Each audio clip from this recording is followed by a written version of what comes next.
भावार्थ पढ़ना है, तीसरा पॉइंट से पढ़ना है, तीसरे पॉइंट से पढ़ना है।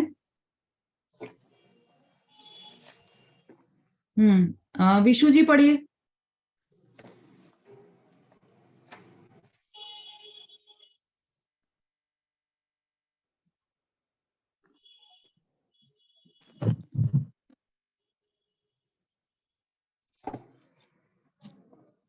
दीदी मेरे पास दूसरी बुक है। अच्छा, दीदी मैं बोलूं? हाँ पढ़िए रेखा जी। शुद्धात्माश्रित सम्यक दर्शन ज्ञान चारित्र्य रूप शुद्ध भाव ही संवर है। प्रथम निश्चय सम्यक दर्शन होने पर स्वद्रव्य के आलंबानुसार संवर निर्जरा प्रारंभ होती है। क्रमशः जितने अंश में राग का अभाव हो उतने अंश में संवर निर्जरा रूप धर्म होता है। स्वनोमुक्ता के बल से शुभाशुभ इच्छा का निरोध सो तप है, उस तप से निर्जरा होती है।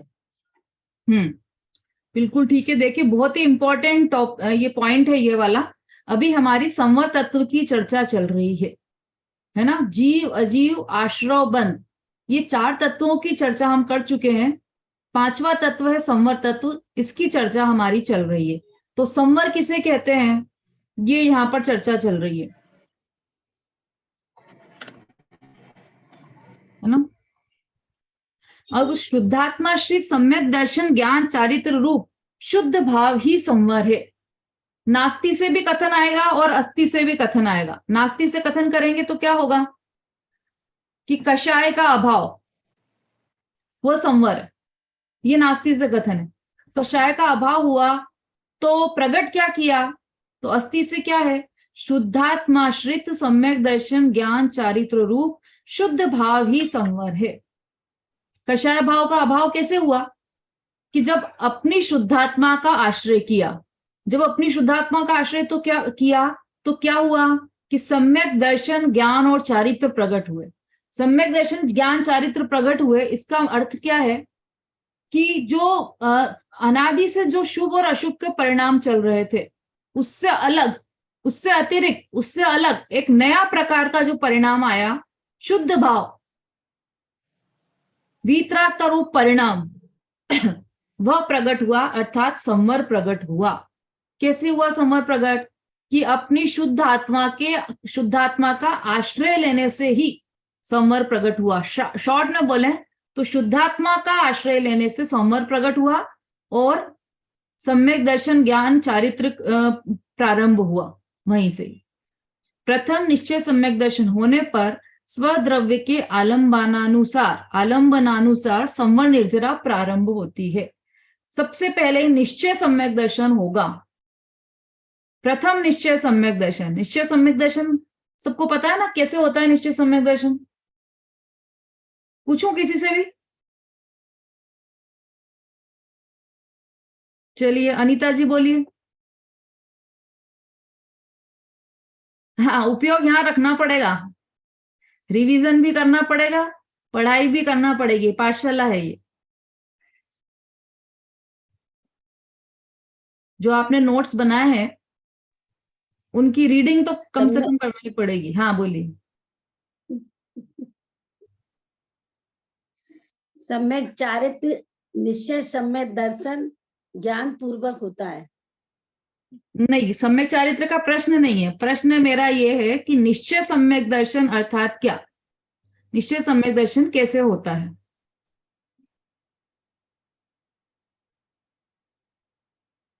निश्चय सम्यक दर्शन ज्ञान चारित्र से एकता का रूप, वह मोक्ष मार्ग है। ये बात तो बिल्कुल सही है, लेकिन निश्चय सम्यक दर्शन क्या है, प्रश्न तो ये है। मैंने याद तो किया तो हाँ देखो इन तीनों की एकता मोक्ष मार्ग है ना। लेकिन अपन ने शुरू में ही निश्चय सम्यक दर्शन की परिभाषा पढ़ी थी। पंडित दौलत राम जी ने निश्चय सम्यक दर्शन की परिभाषा के लिए एक पूरी लाइन अलग से दी, एक छंद में एक लाइन पूरी निश्चय सम्यक दर्शन की दी। वह तो हमें जरूर याद होना चाहिए, क्योंकि बिना निश्चय सम्यक दर्शन के कुछ भी कार्य नहीं होता है। सबसे पहले निश्चय सम्यक सच्चे इसमें भी देखो क्या लाइन लिखी, सच्चे देव शास्त्री गुरु, सच्चे देव शास्त्री गुरु श्रद्धा संबंधी राग मिश्रण विचार तथा मंद कसाय शुभ भाव को ही जीवों को पूर्व काल में निश्चय सम्यक दर्शन होते हैं। अब देखो आप ऐसे तो साथ पूरा जितने भी लिखे हैं आपने सारे नोट्स पढ़ दोगे, समझ में आना चाहिए कि निश्चय सम्यक दर्शन किसे हाँ। कहते हैं। देखिए कोई बात नहीं, अभी आप सुनिएगा ध्यान से। चलिए राखी जी बोलिए। जय जिनेन्द्र दीदी। हम्म। देव शास्त्र गुरु पर सच्ची श्रद्धा होना निश्चय सम्यक दर्शन। निश्चय सम्यक दर्शन, ठीक है। चलिए और भी किसी से पूछ लेते हैं। मेरी अपेक्षा से बहुत कम लोगों ने हैंड रेस किया है, जबकि ये तो बेस है अपना, शुरुआती ढाल की यहां से हुई थी। प्रमोद बालाजी। पर पदार्थों से अपने को भिन्न मानना व आत्मा का अटल श्रद्धान करना निश्चय सम्यक दर्शन है। हाँ बिल्कुल सही है। देखो क्या लाइन आई है इसके लिए छड़ाला में, वो ध्यान है आपको? हाँ चलो विमलेश जी बोलिए। द्रव्यन्ते भिन्न आप में। हाँ पर ठीक। द्रव्यानि ते भिन्न आपि में रुचि सम्यक भला है। पर द्रव्य से भिन्न अपने आत्मा के स्वरूप को जानना निश्चय सम्यक दर्शन। नहीं, स्वरूप को जानना नहीं, रुचि आत्मा को पर वस्तु से भिन्न मानना। श्रद्धा है ना, तो ये मानना हुआ। हाँ जी, यदि ज्ञान हाँ। होता तो जानना होता। हाँ जी। ठीक है। आप रूपी को जाने पनो सो समय के ज्ञानी कला हाँ, है। बिल्कुल आप सही। रूप में लीन रहे फिर समय की चारित्र सोई। तीनों बताए थे शुरू में। हाँ ये तीनों, निश्चय सम्यक दर्शन, सम्यक ज्ञान और सम्यक चारित्र। अभी हम यहाँ पर निश्चय सम्यक दर्शन की बात कर रहे हैं। देखिए इसमें लाइन में आया ना, प्रथम निश्चय सम्यक दर्शन होने पर, मतलब सबसे पहले पर द्रव्यों से भिन्न अपनी आत्मा की श्रद्धा होना, रुचि होना, ये हो गया। तो फिर क्या होगा? स्वद्रव्य के आलम्बनानुसार संवर निर्जरा प्रारंभ होती है। संवर कब प्रारंभ होता है? निर्जरा कब प्रारंभ होती है? कि संवर और निर्जरा एक साथ प्रारंभ हो जाती है, लेकिन कब होते हैं? कि जब निश्चय सम्यक दर्शन हो जाता है सबसे पहले। और निश्चय सम्यक दर्शन अर्थात अपने आप को पर द्रव्यों से भिन्न मानना, वह निश्चय सम्यक दर्शन है। पर द्रव्यों से भिन्न, और पर द्रव्य में क्या क्या आ गए? कि ये जो मकान है, स्त्री पुत्र है, घोड़ा है, गाड़ी है, ये तो है ही सही। इसके अतिरिक्त जो ये शरीर है वह भी पर द्रव्य है। मेरा शरीर नहीं है, ये पर द्रव्य ही है, पुद्गल है। ये तो मेरा कैसे हो गया? तो मैं तो जीव हूं और शरीर तो पुद्गल है, तो ये मेरा भी नहीं है। तो पर द्रव्यों से भिन्न अपनी आत्मा का श्रद्धान, सच्चा श्रद्धान, वह सम्यक दर्शन है। उस सम्यक दर्शन के होने पर जितना हमने स्वद्रव्य का अवलंबन लिया, उतना उतना संवर निर्जरा प्रारंभ होती है। देखिए आगे लिखा है, क्रमशः जितने अंश में राग का अभाव हो, उतने अंश में संवर निर्जरा रूप धर्म होता है। पूरे राग का अभाव नहीं होगा एकदम से कि सम्यक तो हुआ और पूरे राग देश का अभाव हो जाएगा और मोक्ष हो जाएगा, ऐसा नहीं होगा। सम्यक तो हुआ तो चारित्र में क्रम पड़ेगा और कुछ अंश में राग का अभाव होगा। कितने अंश में? कि अनंतानुबंधी संबंधी राग का अभाव हो जाएगा। बाकी की 3 चौकड़ी कषाय तो बची है ना अभी। तो जितने अंश में राग का अभाव हुआ है, उतने अंश में संवर निर्जरा रूप धर्म होता है। अनंतानुबंधी संबंधी राग गया तो उतना उतना धर्म प्रारंभ हो गया। कैसा धर्म? संवर निर्जरा रूप धर्म, वही वास्तविक धर्म है ना। अभी हम किसको धर्म मानते हैं? पूजा पाठ करने को धर्म मानते हैं, विधान करने को धर्म मानते हैं। लेकिन मैं तो पूजा पाठ कर ही नहीं सकता हूं, मैं विधान करवा ही नहीं सकता, क्योंकि पूजा पाठ में एक द्रव्य इधर से उधर जाना, ये सब किसकी क्रिया है? पुद्गल की क्रिया है। आत्मा तो अमूर्तिक है, आत्मा की क्रिया ही नहीं है वो। तो पूजा पाठ तो मैं कर ही नहीं सकता, विधान में कर ही नहीं सकता। तो क्या कर सकता हूं? कि जो पूजा पाठ का भाव है वो भाव मैं कर रहा हूं, लेकिन जो पूजा पाठ का भाव है, शुभ भाव है, वह भी बंध का कारण है, वो मोक्ष का कारण नहीं है। उससे शुभ बंध होगा। शुभ बंध के फल में क्या होगा कि स्वर्ग मिलेगा हमें। तो मिला तो संसार ही ना, मोक्ष तो नहीं मिला ना। तो इसलिए वह भी धर्म नहीं है। पूजा पाठ का भाव भी धर्म नहीं है, विधान कराने का भाव भी धर्म नहीं है।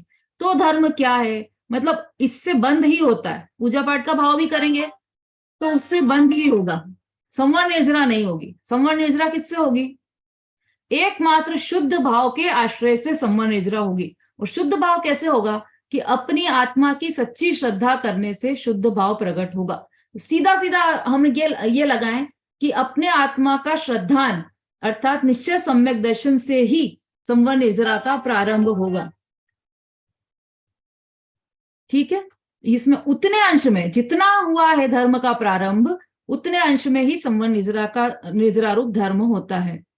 स्वोन्मुक्ता के बल से शुभाशुभ इच्छा का निरोध सो तप है। देखो अपनी पिछली क्लास में बात चली थी कि तप किसे कहते हैं, है ना। इच्छा निरोधस तप तत्वार सूत्र में आया है। तो कैसे कैसे इच्छा का निरोध, शुभाशुभ दोनों इच्छाओं का निरोध।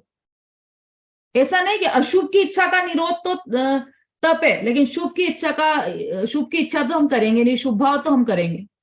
यहाँ पर दोनों इच्छाओं को लिया है, अशुभ की भी इच्छा का निरोध और शुभ की भी इच्छा का निरोध। शुभ अर्थात मंद कषाय रूप परिणाम, उसकी इच्छा का भी निरोध।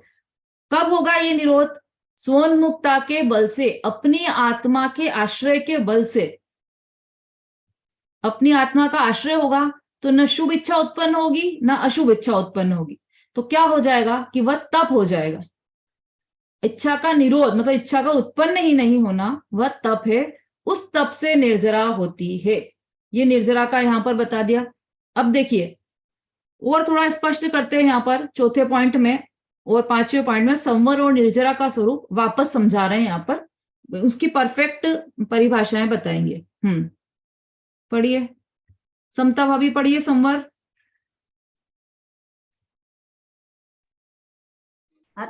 दीदी जय जिनेन्द्र। हाँ जय जिनेन्द्र।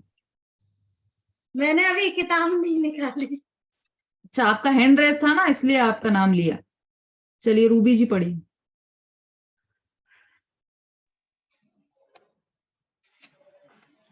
संवर पुण्य पाप रूप अशुद्ध भाव को आत्मा के शुद्ध भाव द्वारा रोकना स्वभाव संवर है और तदनुसार नवीन कर्मों का आना स्वयं स्वतः रुक जाए तो द्रव्य संवर है।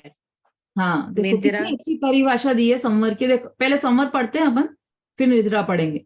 क्या परिभाषा दी है, संवर दो प्रकार का, द्रव्य संवर और भाव संवर, है ना। देखो जो 7 तत्व हैं उनमें से जीव अजीव ये तत्व, उसके बाद आश्रव बंध संवर और निर्जरा और मोक्ष, ये पांचों ही तत्व सब 2-2 प्रकार के हैं।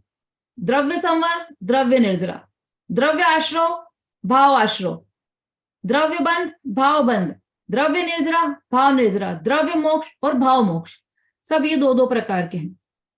ठीक है, अब ये अपन क्या देख रहे हैं, संवर। तो संवर भी 2 प्रकार का, द्रव्य संवर।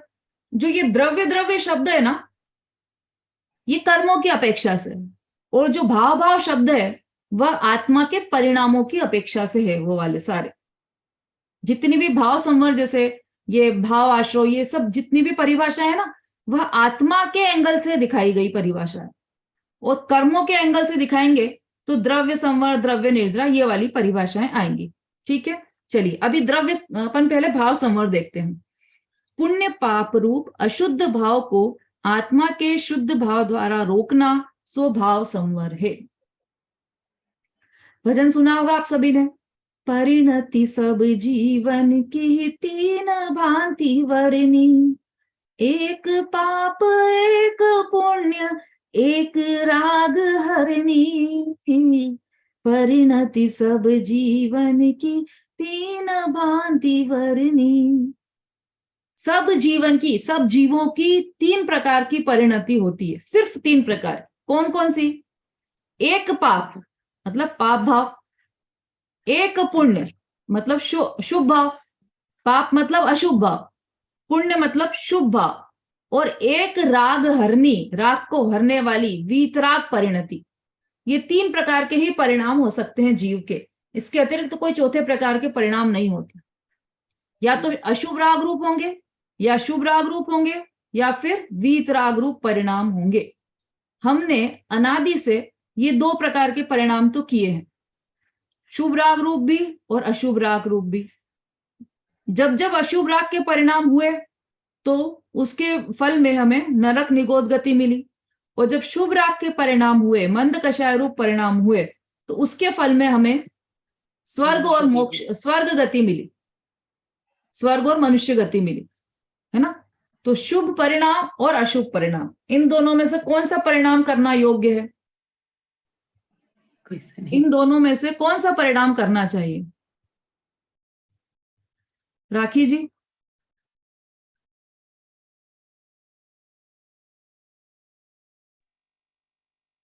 दोनों ही करने योग्य नहीं है दी।